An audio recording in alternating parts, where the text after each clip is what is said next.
그 좋은 습관과 긍정적인 행동, 긍정 심리 뭐 이런 거 강의하시는 한 강사님의 이야기를 들었습니다. 이 강사님 친한 친구가 마침 습관에 대한 조언을 이 강사님에게 물어봤다고 합니다. 야, 너는 강사니까 잘 알잖냐. 자기 고민을 이 강사님에게 상담을 한 거죠. 나는 운전하다가 핸드폰을 자꾸 보는 습관이 있다. 이거 위험하다고 생각한다. 안 보고 싶다. 이거나 이 습관을 고치고 싶다라고 이야기를 한 거죠. 안 그래야지 하면서도 자꾸 핸드폰에서 띠링 카톡 하고 오면은 그냥 운전하다가도 집어들어 보게 된다는 것입니다. 그때 이 강사님이 조언하기를, 야, 그거 참 쉬운 문제다. 핸드폰을 자동차 뒷자리에 바닥 아래에다가 확 던져버려라. 그러면 손이 안 닿는 데 있으면 운전하다가 위험하게 핸드폰을 볼 수가 없다. 위험하게 핸드폰 보는 습관을 고칠 수 있다라고 이 습관에 대해 강의하는 강사님이 알려준 거예요. 강사님이 전하기를, 그 질문을 한 친구가 어떻게 했느냐, 그 이야기를 들을 때 그냥 시큰둥하게 그러냐라고 하고 더 이상 말을 않더랍니다. 별로 고칠 마음이 없는 거죠. 우리는 대부분 나에게 나쁜 습관이 있다는 것을 잘 알고 있습니다. 그리고 내 나쁜 습관을 어떻게 고쳐야 할지도 사실은 대부분 잘 알고 있습니다. 고치려 하지 않는 것이 문제의 핵심인 경우가 많다라는 것입니다. 2022년 오늘 세 번째 주일로 만나게 되었습니다. 요한복음 2장의 말씀으로 한번 따라해 주시겠습니까? 맛 좋은 포도주로 변하리라. 맛 좋은 포도주로 변하리라. 나쁜 습관의 기를 죽이고 잡내를 죽이고 좋은 향기 나는 포도주가 되어가는, 맛 좋은 포도주가 되어가는 소망을 품고 변화시켜 가시기를 주님의 이름으로 부탁드려 보겠습니다. 오늘 본문 말씀은 사흘째라는 말씀으로 2장 1절에 사흘째 되던 날이라고 시작합니다. 성경을 연구하시는 분들은 요한복음 이 앞부분에 하루하루 날짜가 중요하다라고 생각을 합니다. 쭉 위에 올라가 보시면 요한복음 1장 19절에 유대인들이 예루살렘의 제장들과 레위인들을 세례 요한에게 보내어서 네가 누구냐라고 물어봅니다. 이때부터 하루를 따지기 시작하는 겁니다. 내가 누구냐? 너 엘리야냐? 세례 요한에게 물어보는 거예요. 너무 기이한 행동들을 하고 사람들에게 세례를 주고 하니까 네가 엘리야냐? 그리스도냐? 네가 장차 올 메시아냐? 라고 물어보는 거예요. 28절 보니까 이런 일들이 요단강 건너편 1장 28절에 베다니에서 일어난 일이다. 요거 나중에 요한복음 마지막에 가면은 죽은 나사로가 살아나는 베다니가 있어요. 그 베다니랑 헷갈리지 말라고 요단강 건너편 다른 베다니다 라고 알려주는 겁니다. 그리고 29절 처음 시작할 때 이튿날, 다음날이라고 말을 하고, 요한복음 1장 35절에 또 이튿날, 또 요한복음 1장 43절에 처음 시작할 때 이튿날, 그리고 오늘 읽은 2장 1절 말씀 처음 시작할 때 거기서부터 또 사흘째 되던 날이라고 날짜를 이렇게 세워서 우리에게 알려주고 있습니다. 이렇게 우리에게 하루하루 예수님의 공생의 첫 날들을 우리에게 알려주는 이것이 중요하다고 생각해서 알려주는 것 같아요. 특히나 방금 이야기한 것처럼 세례 요한과 여차저차 이야기를 하다가 그 다음에 예수님 만나고 세례를 주고 뭐 이런 일들이 지나면서 7일째 되는 날, 이 신비로운 예수님의 첫 번째 표적, 기적이 일어났다고 우리에게 알려줍니다. 예수님의 중요한 일정들이 있는데 7일째에 이 중요한 일이 있다라는 것을 생각해 보시면서 말씀을 조금 더 따라 읽어 주셨으면 좋겠습니다. 예수님은 오늘 요한복음 2장 말씀에 예수님과 예수님의 어머니와 예수님의 가족들, 예수님의 제자들 몇몇이 다 함께 어느 결혼잔치에 초대를 받습니다. 요새 우리 결혼식 안 가본 지 참 오래되셨죠? 저도 안 가본 지 오래됐는데 즐겁게 축하하는 결혼식 자리에도 좀 가보고 싶고, 맛있는 음식도 같이 오랜만에 만난 사람들하고 먹고 나누고, 또 신랑 신부 인사하는 것도 구경하고 그러고 싶은데 그래서 참 그러지 못하는 게 많이 아쉽습니다. 그 즐거운 자리에, 그 즐거워야 할 잔치의 자리에 포도주가 떨어져 갑니다. 예수님의 어머니 마리아는 예수님과 이야기를 하고 하인들에게 미리 좀 말을 넣어둡니다. 예수님이 뭘 시킬지도 모르니까 좀 말 잘 들어줬으면 좋겠다라고 하인들에게 당부를 넣어둡니다. 결국 예수님은 하인들을 시켜서 정결 예법에 따라 마련된 물 항아리들을 가득 채워서 연회장으로 옮기도록 지시합니다. 그 물 항아리는 포도주로 변하여서 가득 변하여서 잔치를 이어가는 데 도움이 됩니다. 귀하게 쓰임 받습니다. 사람들은 이 포도주 너무 맛있다, 좋다 라고 칭찬을 하는데 오늘 읽은 요한복음 2장 11절, 이것은 예수께서 행하신 첫 표적이다 라고 알려줍니다. 구약 시대부터 이스라엘에서는 결혼식, 결혼잔치, 혼인, 포도주는 그리스도의 시대의 축복과 기쁨을 나타내는 상징으로 이해해 왔습니다. 우리를 구원하실 분에 대해서 이야기를 할 때 결혼식을 예로 들거나 포도주를 주로 예를 들어왔습니다. 구약성경 이사야서 25장 말씀 잠깐 한번 보시겠습니다. 구약성경 이사야서 25장 6절부터 8절. 우리 권사님들 찾으셨으면 한번 권사님들이 큰 소리로 읽어주십시오. 이사야서 25장 6절, 7절, 8절 먼저 찾으신 분이 한번 큰 소리로 읽어주세요. 만군의 여호와께서 이 산에서 만민을 위하여 기름진 것과 오래 저장했던 포도주로 연회를 베푸시니 그 볼수가 가득한 기름진 것과 오래 저장하였던 맑은 포도주로 하신 것이며 또 이 산에서 모든 민족의 얼굴을 가린 가리개와 멸방 위에 덮은 덮개를 제하시며 사망을 영원히 멸하실 것이라. 주 여호와께서 모든 얼굴에서 눈물을 씻기시며 자기 백성의 수치를 온 천하에서 제하시리라. 여호와께서 이같이 말씀하셨느니라. 아멘. 이사야서 25장 6절부터 8절에 만군의 여호와께서 이 산에서 만민을 위하여 기름진 것과 오래 저장하였던 포도주로 잔치를 베풀 것이라. 포로된 사람들이 또 이 땅에서 많은 고통과 질고로 짊어진 사람들에게 그것의 끝날을, 예수 그리스도를 보내셔서 이 땅에 잔치를 베푸실 것인데, 이사야서 25장 8절, 사망을 영원히 멸하실 것이라. 주 여호와께서 모든 눈물에서 눈물을 씻기시며, 모든 얼굴에서 눈물을 씻기시며 자기 백성의 수치를 다 없애버리시리라. 그리스도가 오셔서 이 땅의 모든 슬픔을 제하시고 잔치를 베풀어 주실 것이라. 그때 뭐를 사용하신다? 포도주를 사용하신다. 잔치를 베풀고 포도주를 사용하실 것이라고 말씀하십니다. 그러니까 포도주는 이사야서 25장 8절 말씀을 보니까 사망을 멸하는 것과 포도주가 중요한 관계가 있다는 것을 알 수 있습니다. 그래서 예수님의 첫 번째 표적인 물이 포도주로 변하는 이 기적은 결국은 예수님의 마지막 표적, 마지막 기적인 십자가에서의 부활과도 끝이 다 있는 거죠. 연결되어 있는 거죠. 첫 표적과 마지막 표적이 연결되어 다 있는 것을 알 수 있습니다. 재미있는 것은 예수님의 첫 번째 표적은 예수님의 가까운 가족과 몇몇 제자만 보게 돼요.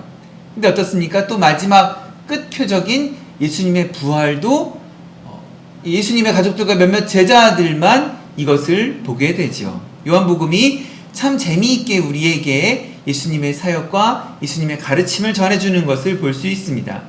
자, 이렇게 예수님의 죽음과 부활까지 본다면 오늘 읽은 요한복음 2장 4절 말씀이 새롭게 보입니다. 내 때가 아직 이르지 아니하였나이다. 그저 그냥 아직 시작 안 할게요 라는 말로도 우리는 알 수 있지만, 포도주가 예수님의 부활과도 연관되어 있다라고 본다면 이 4절 말씀이 굉장히 새롭게 다가옵니다. 아직 내 때가 이르지 아니하였습니다. 내 때라는 말에 참 많은 의미가 있겠죠. 예수님의 마음을 한번 헤아려 보시겠습니까? 이렇게 우리가 성경을 읽다가 상상하는 것은 아주 좋은 습관이 됩니다.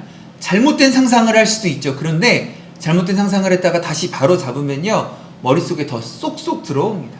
상상하는 가운데 하나님께서 선물로 우리에게 그림 같은 이 말씀의 지혜들을 심어 주시기도 합니다. 풍부한 상상으로 말씀을 읽어 보시기를 부탁드립니다. 이제 첫 표적인 포도주와 관련한 이 기적을 보여주면서 이것이 결국은 이사야서 25장 8절에 나온 것처럼 사망을 멸하는 계획의 작전에 사망을 멸하는 프로젝트의 시작이라는 것을 알려주고 있는 것입니다.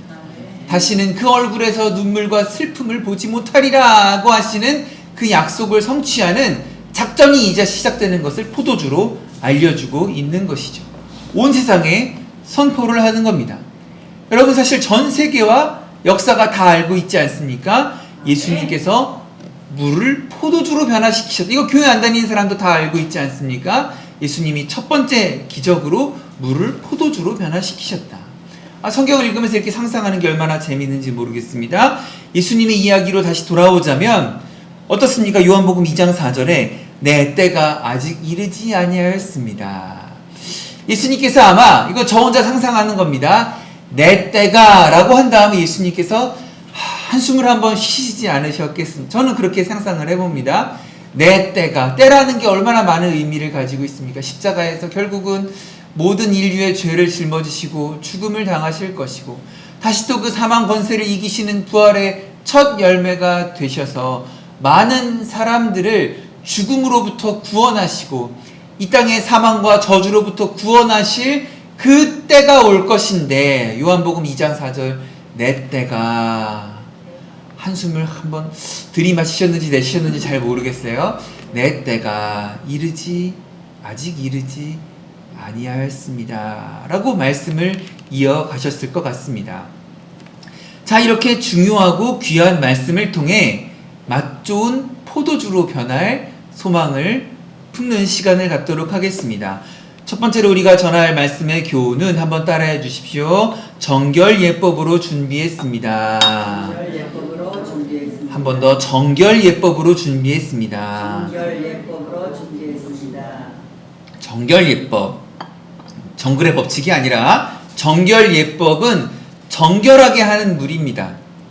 율법에 있는 것입니다. 그래서 우리 또 배우게 되는 거죠. 예수님은 율법을 파하러 오신 분이 아니라 율법을 완성하러 오신 분이구나.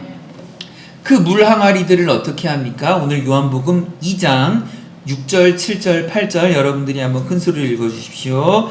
거기에 유대인의 정결 예식을 따라 예수께서 그들에게 이르시되 항아리에 물을 채우라 하신즉 아기까지 채우니 이제는 떠서 연회장에 갖다 주라 하심에 갖다 주었더니, 항아리에 아기까지 물을 가득 채워서 잔치상에 갖다 놓으라는 것입니다. 그런데 그 항아리는 정결예법에 따르는 항아리이고 항아리 안에는 물이 있습니다. 물이 포도주로 변하는 축복은 정결예법이 지켜지는 자리에 있었다라는 것이 우리에게 큰 위로가 되고 은혜가 됩니다. 주님께서는 예배의 마음을 지키는 사람을 사용하시고 말씀의 소망을 간직한 사람들을 결국은 사용하신다는 겁니다. 아기까지 채우셔서 결국은 이 말씀의 은혜, 예배의 은혜를 지키려는 사람들을 맛 좋은 포도주로 변하게 하신다라는 소망을 좀 품어 보셨으면 좋겠습니다. 결국 정결하게 한다라는 것은 잔치와도 또 연관이 되는 것입니다. 그저 당신은 거룩하지 않아, 너 죄인이야 라고 혼내는 데 정결이 사용되는 것이 아니라 넌 기준에 못 미쳤어, 너 지옥 가 이놈아 라고 하는데 율법이 사용되는 것이 아니라 율법과 정결의 말씀은 잔치를 위해, 축하를 위해, 축복을 위해 우리에게 준비되어 있다라는 것입니다. 두 번째로 말씀의 교훈이 있습니다. 한번 따라해 주십시오. 일꾼은 알더라. 한 번 더. 일꾼은 알더라. 요한복음 2장 9절 여러분들이 한번 큰 소리로 읽어 주십시오.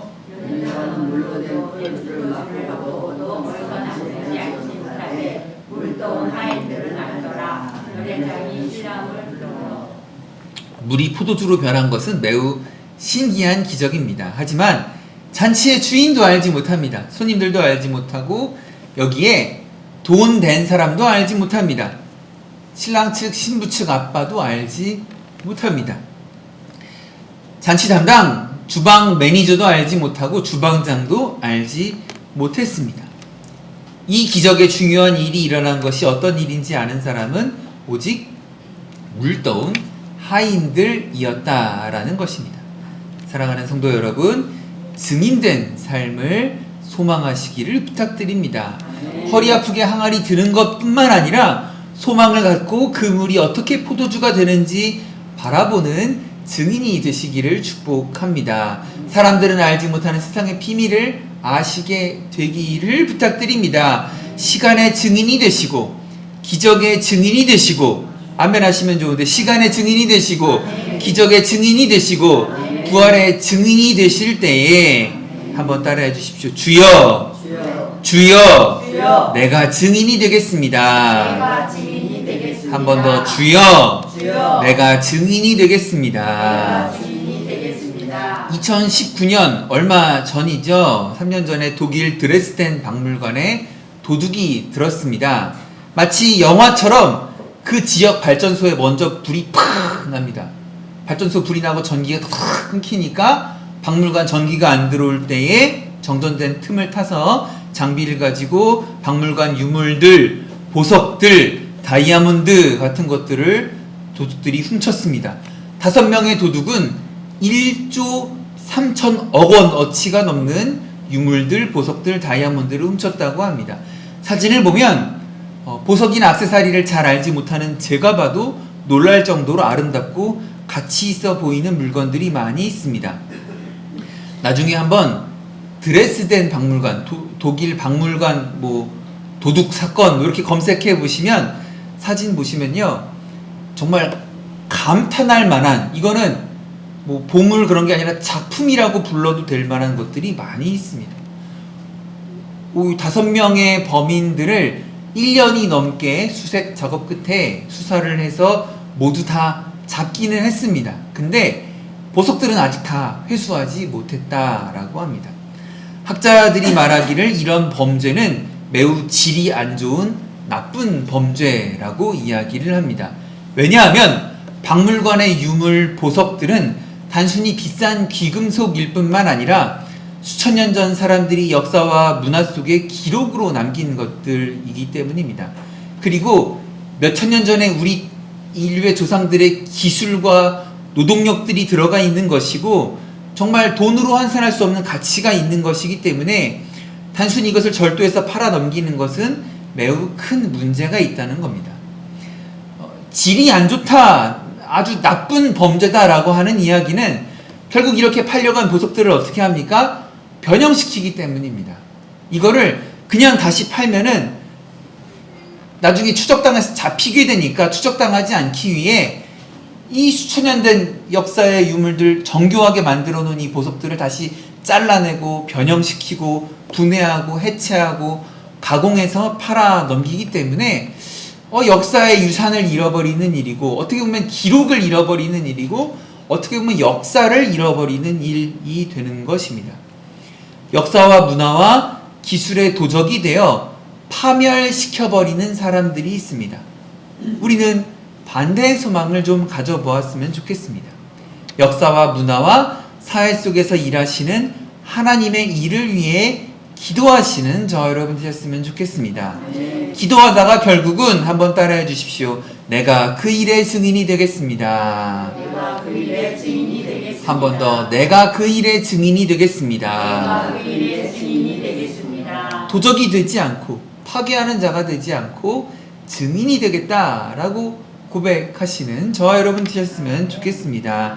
말씀의 세 번째 은혜가 있습니다. 한번 따라해 주십시오. 하나님의 영광을 위해 한 번 더 하나님의 영광을 위해. 하나님의 영광을 위해 하나님의 영광을 위해서라는 큰 뜻을 품는 것은 매우 중요한 일입니다. 오늘 읽은 요한복음 2장 10절, 11절 여러분들이 큰 소리로 읽어주시기 바랍니다.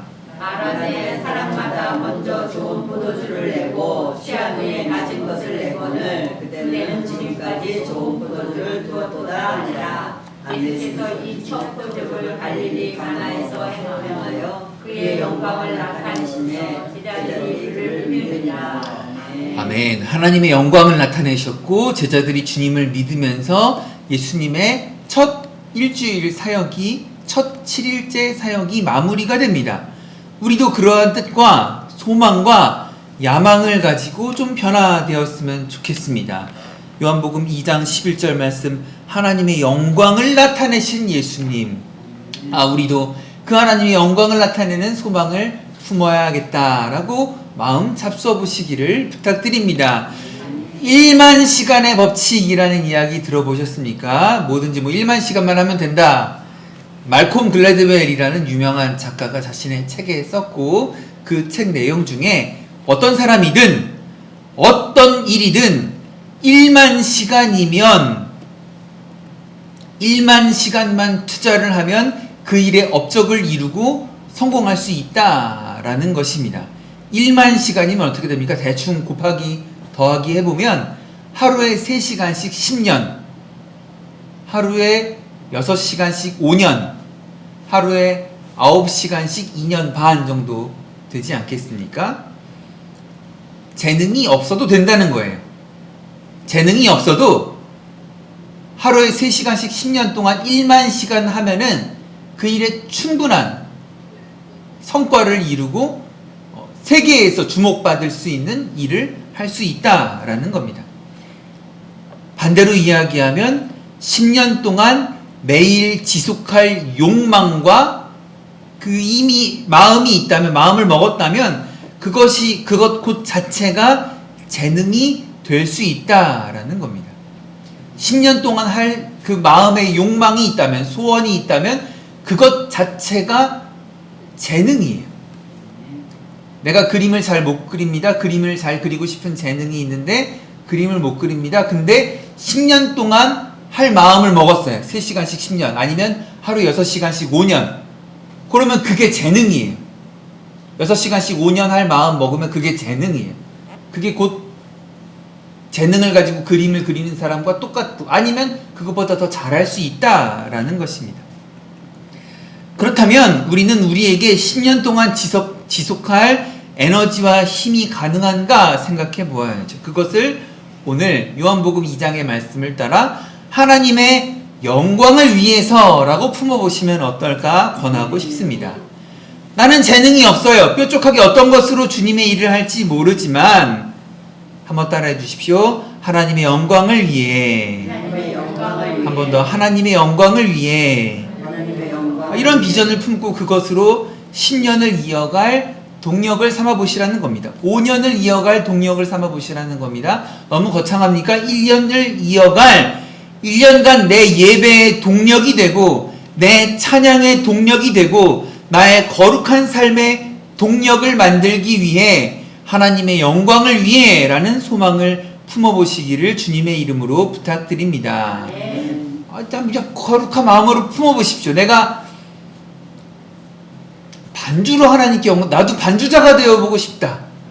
나 지금 콩나물 대가리 하나도 모르고 피아노 하나도 모른다 라고 해도 이것을 말씀드린 대로 10년 아니면 5년 2년 내가 마음 먹으면 할 수 있다는 거예요. 뭐 주변에 요즘 학원들도 많습니다. 다녀보시고 학원 가면은 그 나이 잡수신 분이 피아노 배우러 옵니까? 혼내키고 막 회초리를 때립니까? 아니에요. 학원에서 얼마나 좋아하겠어요. 얼마나 감사하게 생각하겠어요. 이런 시국에도 이런 시기에도 이런 걸 배우겠다는 열정이 있으니까 얼마나 좋습니까? 라고 얼마나 좋아하겠어요. 그 마음에 열정만 있다면, 소망만 있다면 10년, 5년, 2년 반, 2년 여러분에게 재능이 있다라는 것입니다. 기분 나쁘게 왜 강 목사님은 나한테 특송을 안 시키냐?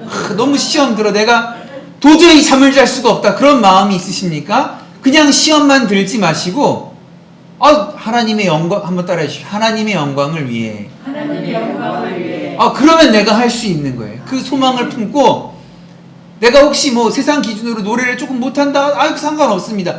하나님의 영광을 위해라는 기준을 가지고 한번 이렇게 주변에 찬양 잘하는 사람들 좀 배워보시고 많이 들어보시고 물어보시고 아니면 이것도 주변에 뭐 이렇게 성인반, 취미반, 노래교실 그런 데 가면요 사실은 그 강사님들 다 옛날에 교회에서 찬양하던 사람들이에요. 다 찬양하던 사람들 이제 돈벌이 필요하니까 이제 문화센터 이런 데서 다 이제 가요 트로트 가르치고 그러는 건데 나 사실은 교회 다니는데 목사님이 특송 안 시켜서 시험에 들었다. 내가 특송을 좀 해야겠는데 나 이거 교회 찬양 찬송가 그리고 교회 안 다녀도 그런 노래 강사들 찬송가 다 알아요. 많이 부르는 찬송가들 다 알아요. 나 요거 좀 레슨 가르쳐 주십시오 하고 악보 가지고 찬송가 가지고 가면은 노래하는 강사들이 다 가르쳐 줍니다. 그렇게 막 비싸고 부담스러운 가격도 아닙니다. 그런 소망을 가지고 있으면 10년, 5년, 2년 반, 2년, 1년에 여러분들 재능을 가지실 수 있다는 겁니다. 나 시험 들었다. 강 목사님이 나는 예배 시간에 대표 기도를 안 시킨다. 그런 분이 계십니까? 그러면 기도하는 거 한번 연습해 보시고 종이에다가 대표 기도 한번 적어 보시고 준비하셔서 강 목사님 나 대표 기도 좀 시켜주세요. 나 재능 있어요. 나 오늘 말씀처럼 하나님의 영광을 위해 기도하고 싶어요. 그러면 강 목사님이 어떻게 하겠습니까? 썩 물러가십시오. 대표 기도 하면 안 됩니다. 큰일 납니다. 라고 하시겠습니까? 아니에요. 또 마찬가지로 저 조목사 저 설교 너무 못하는데 너무 은혜가 안 되고 너무 재미없는데 내가 설교 좀 해봐야겠다. 그런 마음 드시는 분이 있을지도 모릅니다. 아멘 하십시오. 아멘. 내가 좀 설교해보고 싶다. 내가 성경 말씀 읽고 말씀에 은혜가 되는데 성경 말씀 마태복음 요한복음 읽다 보니까 은혜가 너무 넘치는데 내가 막 말주변은 그렇게 많이 없다. 그러면 좀 이렇게 유튜브로 좋은 설교도 많이 들어보시고 한번 써보기도 하시고 연습을 요즘 핸드폰 얼마나 좋습니까? 이렇게 저도 매주마다 녹음합니다. 녹음해서 연습합니다. 오늘 요한복음 2장도 매주 녹음해서 연습합니다. 설교 잘하려고. 저도 안 되는 발음들이 뭐가 있어요. 저만의 그 콤플렉스가 있어요. 그래서 이렇게 무슨 안 되는 발음들이 있어서 그것 때문에 막 녹음해놓고 자꾸 듣고 연습을 합니다. 연습하시고 준비하셔서 5년, 2년, 1년, 몇 개월 충분히 저보다 잘하실 수 있습니다. 하셔서 조 목사님 설교가 너무 이렇게 은혜가 안 되고 재미가 없습니다. 하루 쉬시고 내가 설교해 보겠습니다. 아멘. 네. 내가 이거 1만 시간의 법칙이라고 하는데 나는 한 5만 시간만 하면은 조 목사보다 설교도 잘할 것 같습니다. 하셔서 내가 설교해 볼게요 라고 하시는 분도 나타나시면 교회에 얼마나 그 은혜가 풍성해질지 생각만 해도 그게 정말 맛 좋은 포도주를 마시는 것처럼 군침이 돌고 저도 이렇게 생각만 해도 기분이 좋은데 막 내가 나서서 특송하고 내가 나서서 우리 이경숙 권사님 맨날 찬양인도 혼자 하시느라 수고하시는데 한 번은 내가 좀 해볼까